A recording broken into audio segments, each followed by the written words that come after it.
Sweetheart, will you marry me? Ha? Eh bakit naman sa dinami-dami ng babae, ako pa ang gusto mong pakasalan? Kasi sa dinami-dami ng babaeng nakilala ko, ikaw lang ang mukhang uto-uto eh.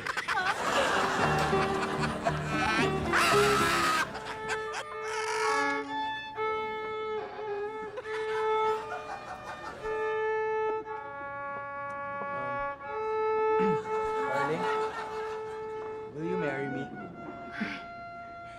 Salamat. Tinanong mo din ako sa wakas. Ha? Ibig mo sabihin matagal mo nang inaantay tanong ko sa'yo yun? Oo! Para makataggi ako sa'yo kasi hindi kita type.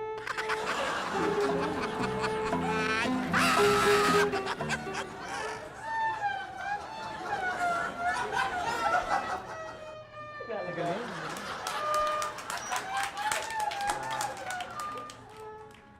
Will you marry me? Yes! Yes, I will marry you! Talaga? Pahig ka magpakasal sa akin? Yes! Oo! Di ba? Sabi ko na nga oo. O sige, teka lang ha. Teka, saan ka pupunta? Doon sa isang girlfriend ko pumayag din magpakasal sa akin kaka-cancel ko lang.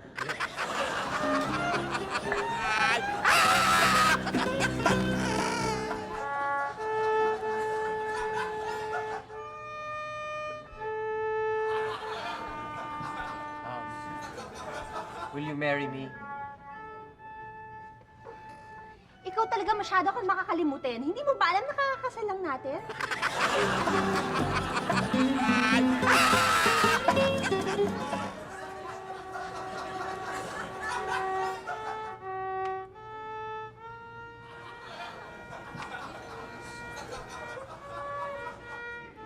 Will you marry me? Ha?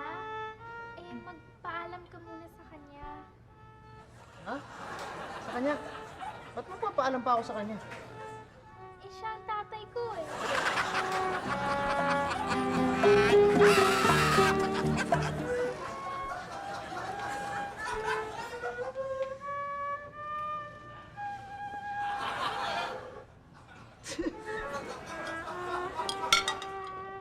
Will you marry me? Hindi ako naniniwala sa'yo. Manluloko kang lalaki eh. Hindi ako manloloko. Honest ako. Ano sabi mo? Hindi ako manloloko. Honest ako. Honest. Eh ano yung nababalitaan ko sa lahat ng babae sinasabi mo yan? At least sinabi ko sa kanilang lahat at pinakasalan ko naman silang lahat eh.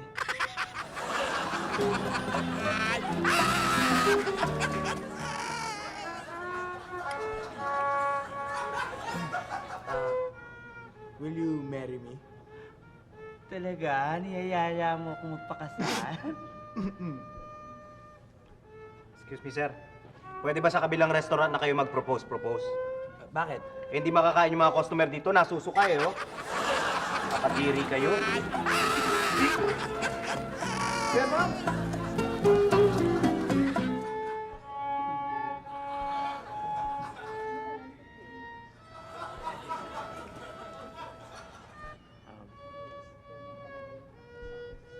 Cupcake, will you marry me?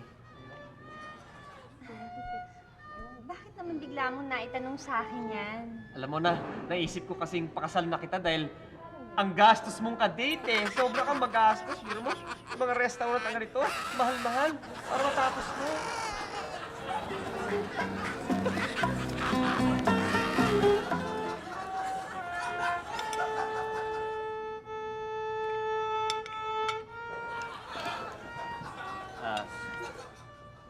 Palagay ko, ito na ang tamang panahon para dito. Engagement ring? Yayayain mo na akong pakasal. Gaga, hindi para sa'yo to, para sa kanya. Papa Henry, pakasalan mo na ako.